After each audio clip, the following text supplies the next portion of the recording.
It is Friday, June 6th, and we welcome you back to the Frozen Edge podcast, your daily home for a deeper dive into the analytics behind the NHL's betting market, helping you craft your picks, props, and parlays into the Stanley Cup Final. And today, Game 2, he's Timo Seppa, former senior manager of hockey analytics at the NHL. I'm Casey Ditzel, and Timo currently fighting for food as he is a bachelor for the weekend. Timo, something you and I both have in common. It's not even a weekend. It's Thursday, Friday, and I'm struggling to feed myself. My daughters won't feed me. My wife is on a business trip to Boston. So as soon as we get done with this podcast, I am heading to the local nice breakfast place for some eggs and potatoes and toast. So I'm ready to rock and roll, have a good podcast, but then I'm out of here. Mike Valancourt and my Twitter following know all too well my cooking skills, and it consists of a lot of Kraft mac and cheese, usually filled with hot dogs. That's what I had for dinner last night. Yeah. Game 1 2 nights ago was a thriller and a high-scoring affair. Just what we expected between Edmonton and Florida, a tight-knit game, and very clearly two of the best teams in the NHL going at it here.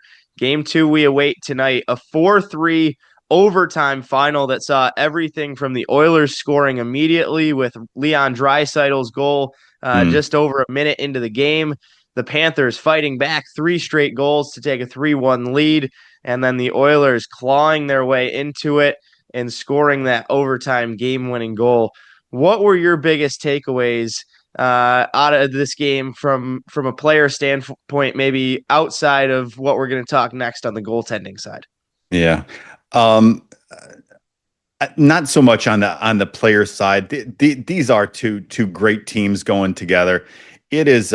We can analyze things and give educated guesses on how these games are going to go. They're going to be played out on the ice by great players. And last year that series could have ended 4-0. Florida was in position to do that, and it ended up a 7-game series. Especially with Edmonton picking up game 1, to me, it looks like a 7-game series again. These players, these coaches are going to give us different swings in these games. I think some of them are going to be close. You're going to have a blowout or two like you did last year. So I think it's exciting. I'll mention on just looking at some of the social media reactions of some notable people, notable media names out there, like, oh, this looks like this is going to be a sweep, or they're in trouble or whatever. It's hockey in this day and age. There are a ton of comebacks to begin with, and these teams they're going to give us some excitement and some swings. So I know why one would feel that way, but I think we all have to buckle up and, okay, we can have our hot takes, but get ready for some of those hot takes to explode in your face. Well, it seemed like the start of the game was just dominated by Florida after Edmonton got that quick one, kind of all the possession going their way. Edmonton, big swing with the Bennett. Yeah, Edmonton, that's where I was kind of going with this. In the long change period, Florida had them for the first 5 minutes or so in the second there. Edmonton really pushed it their way, and that was kind of the same way in overtime, where Florida had a few really good chances that Skinner stopped in the first 5 minutes, and then going the other way, Edmonton was very strong, and both goaltenders had 5 to 10 kind of jaw-droppingly good saves. My big question as we look forward here, this was a 4-3 game. With how strong we saw these goaltenders perform, is it hard to think that they could continue to play any better and keep these series anywhere close to an under 5.5 goals, where we've been using that alternate over at 5.5? Yeah. I mean, if you look at last season, and I don't remember what the over-unders were for the specific games, but if it was 5.5 that you were looking at, it was games 1, 2, and 7 were the games that would have gone under. if you're looking at 6.5, game six would have gone under as well. So, it's the same teams. I understand there's more familiarity. If you believe in that, I guess you'd believe that the meat of the series, games three, four, and five might be the ones that are the highest scoring. Um, I think just like I was saying before, bounces are different. Empty net goals play into this. Uh, I personally have a hard time picking the over-unders unless it really jumps out to me. What I'll say about the goaltenders, and I know that this is some of the information you wanted to look at to base your over-under calls. Um, Overall for these playoffs, Bob's save percentage currently 913. Skinner 925. This is at 5-on-5, and numbers from Natural Stat Trick, by the way. High danger save percentage for Bob 814, for Skinner only 787. So not a huge amount of difference, but flip there between Skinner having a higher save percentage overall, less of a save percentage, high danger. So what I would say there is that would mean that Florida needs that much more to get their chances in the house, whether that's happening by the rush, off of rebounds, maybe a little bit off the cycle, maybe a quick shot, whatever. But yeah, these goaltenders are good, but I think once you get in the house, that would help Florida if the shots were relatively equal. I would just throw in one more stat there from Natural Stat Trick, being that also at 5-on-5, they have Skinner performing very well in the playoffs. We know that because he's been hot, right? So they have him at 4.2 goals saved above average versus Bob being 1.3 goals saved above average at 5-on-5. So, that's, previous performance does not guarantee future results. We know that, especially when it comes to goaltending. Overall, I'd expect Bob to be slightly better, but over the course of a series, over the course of a game, you don't know. The over-under tonight is set at 6.5, so maybe tending towards that under here in that game two look. We'll see. But game two lines looking between Florida and Edmonton. Florida, again, the underdog, plus 106. Edmonton, a little bit better odds from what was 130, now minus 128 in game two. The spreads for Florida to cover plus 1.5, minus 245. For Edmonton, minus 1.5. That is plus 195 there. So, tough to say which way it could go with how tight it was in the first round.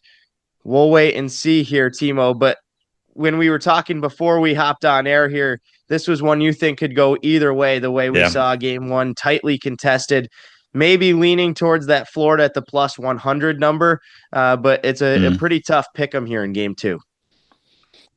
Yeah, I think I keep leaning on this, on over a bunch of the shows, but I really liked it when I dug into how Edmonton has done over the course of the last four playoffs over different games in the series, and how it jumps out that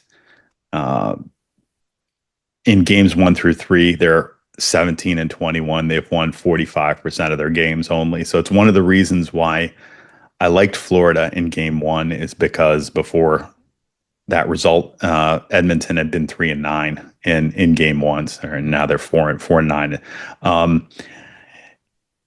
Even though they've been weaker overall in game 1 through 3s, Edmonton historically, we'll say historically recent history, their best game in games 1 through 3 is game two. They're 7-5 over the last four playoffs, so 58%. Not as good as overall in games 4 through 7. Edmonton's been 25-7, 78%. So they come on really strong at the end of series. So got this little tug of war here between, Edmonton, like a relative strength in game two, but you'd figure Florida's desperate. For me, knowing how strong Edmonton comes on late in playoff series, it becomes almost a must win for Florida. I mean, I understand they came back from 0-2 down against Toronto, and we felt good about that. We felt good about that because the analytics were strongly pointing toward Florida, that we liked Florida strongly. It's not the same thing against Edmonton. I think Edmonton is they're built to match Florida better. So I'm seeing this kind of as a must win for Florida. However, there's reasons for me to like Edmonton as well. So um, tough for me to say on this one. I've got numbers pulling me both ways. Our guy behind the scenes, Connor DeRue, dug in on some following overtime finishes. Following an overtime loss, small sample size for Florida, but one stat that really stands out. Well, wait on that. The bigger sample size is Edmonton. Following overtime wins, they are 10-4 this Mm, season, 1-1 in the postseason, 9-3 in the regular season. The postseason games, game five against LA, that was a 3-1 win after overtime win in game four. 4-3 loss to Vegas after a game two win in round two. Their regular season, they were 9-3, and some things that stand out to me are the McDavid stats in these. He mm. had points in 9 of their 12 games following an overtime win, 5 of those games including goals. Um, Timo, what do you make out of this kind of Hmm. in-depth stat? A lot of it's regular season, so not quite the same where you're playing the exact same team, but kind of interesting on some of the player stat side.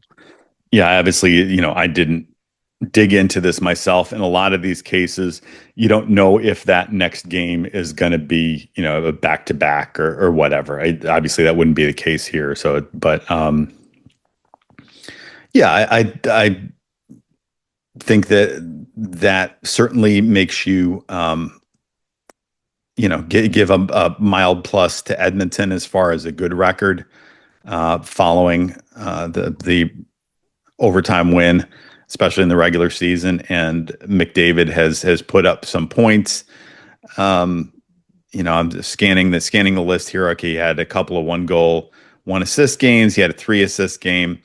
Uh, McDavid puts up points. So I mean, like I feel like he's done modestly well in these cases, but it's not something huge that's jumping out at me. Connor McDavid had an assist in that game five win over LA. He had a goal and an assist in the game against Vegas that they lost 4-3. And that one, obviously an over. The one that really stood out is on the Florida side. Only regular season games here, 2-2 following overtime losses. That's a home win 4-3, also in overtime in October, and then a win on the road in December, a couple of losses in January and April. But Sam Reinhart is above Mm, anybody in this category in the 4 games following overtime losses for Florida.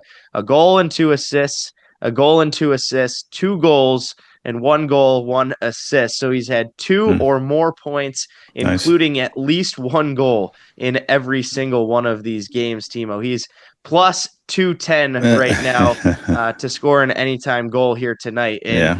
and you would think with that desperation, Florida's kind of going to have to lean on their big dogs going into tonight's game. Yeah, I'd love to have a little bit more detail on that. We don't have the teams listed. Or the other thing I'd like to see is how many of those were power play goals. Not to disparage the power play goals, but that's where Reinhardt gets a lot of his goals. So I think it'd be interesting to see if a bunch of those goals that came following overtime losses in the regular season, if they were power play. I mean, that'd be interesting to point towards maybe a bump for the Florida power play in the game tonight. It's a small sample. I think it's interesting. Uh, I wouldn't go nuts on it, but at plus 210, why not? Sam Reinhart for 2 or more points is plus 285. And I'm trying to Mm. find power play point real quickly while you say that, just because of the fact that coming into this series, Florida's power play on the road is over 41%. They Yeah. were not any short of that with 2 quick power play goals in the first period there of game one. to record one or more power play points. Sam Reinhart also plus 270. So somewhere in between Yep. multiple points at plus 285, plus 270 to pick up a power play point, or that anytime goal scorer at plus Yeah. 210. Some pretty good odds on Sam Reinhart.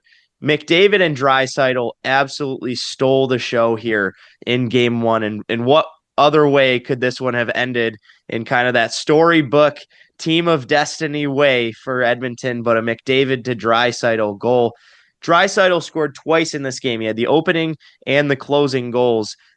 He only has one other game so far in the postseason with 2 goals. That was game 4 against LA. He followed that with 2 points, both on an assist, a 7-4 over game where they won against LA to close out that series. He's plus 106 to have a couple of points tonight. The one problem with these players, you get pretty tough odds on a feat that should be tougher than it seems to be for these guys. Connor McDavid, 2 points as well there in game 1, both on assists for him, including the assist on the game-winning goal in overtime. He's recorded an assist in all 5 games following a multi-point effort, including the last 2 games against Dallas, where he had multi-points there.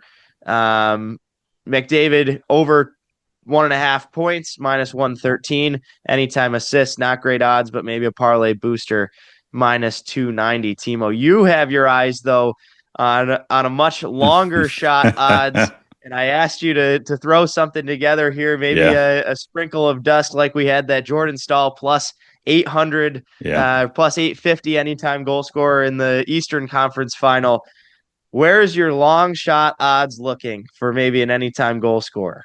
Yeah, the guy who's been the chief poacher in some of these games with empty net goals, Kasperi Kapanen is he's speedy, obviously anticipates well in these empty net situations. He flies the zone and is up ahead of everybody, including the defense, to pick up a puck and jam it into the empty net. So I like Kapanen for a goal in general. Who knows? It might be a non-empty net goal, but it might very well be an empty net goal. So I like Kapanen both as a goal scorer and also potentially scoring the last goal of the game.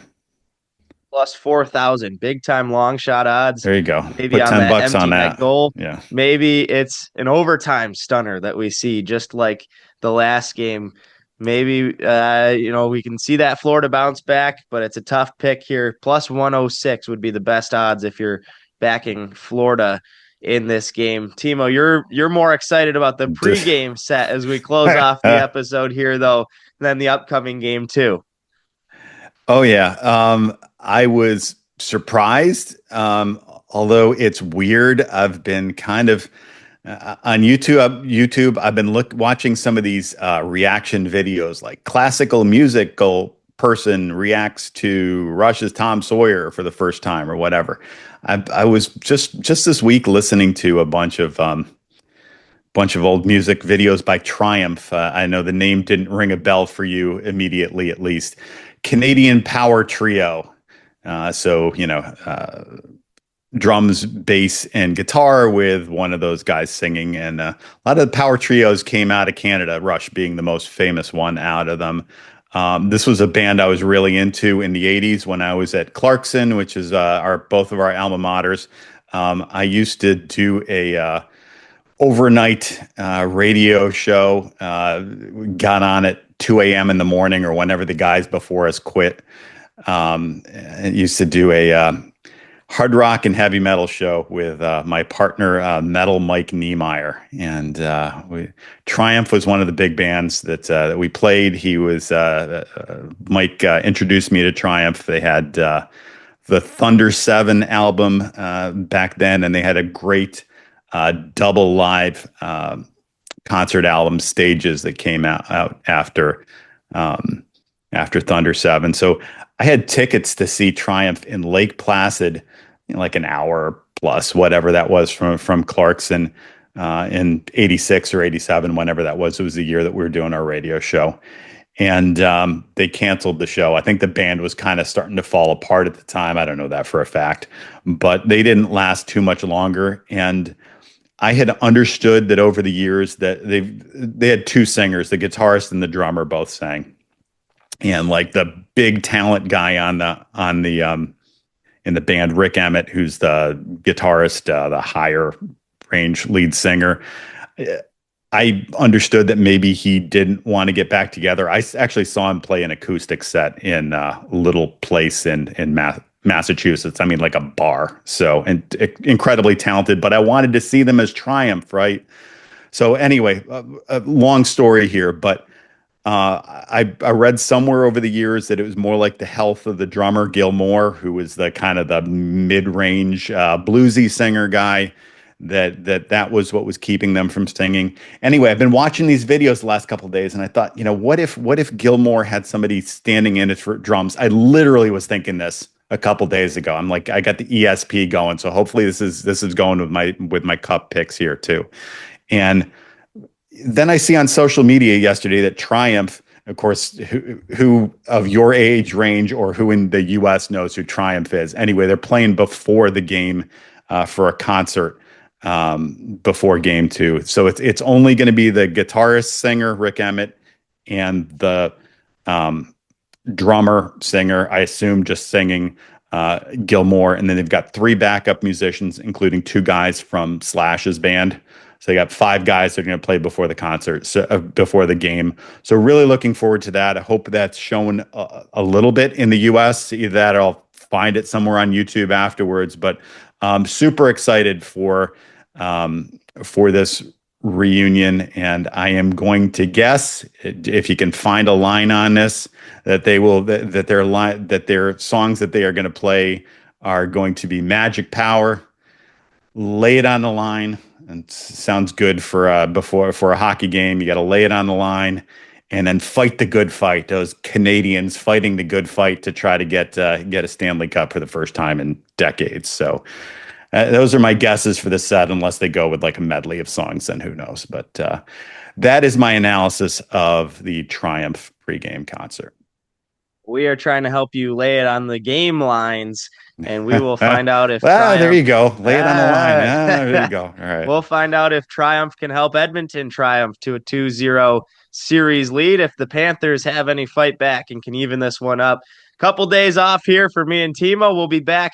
Game 3 is not until Monday. A couple travel days here in the Stanley Cup Final, but want to extend a big thank you to Connor DeRue behind the scenes. He's been helping out with some of those stats and maybe pulling his call for the Sam Reinhart pick. We will wait and find out. And game 2 comes up tonight. Big thank you to everybody who tunes in. Make sure to like, follow, subscribe. Our show bringing you what was daily, now any day there's a game episodes on Spotify, YouTube, Twitter, and tweeting game-by-game picks to help you craft your picks, props, and parlays, and giving you analysis behind the NHL's betting market. He's Timo Seppa. We got to get him off and fed here. I'm Casey Ditzel. Oh, yeah. Until next time, this has been The Frozen Edge. Have a good one, everybody.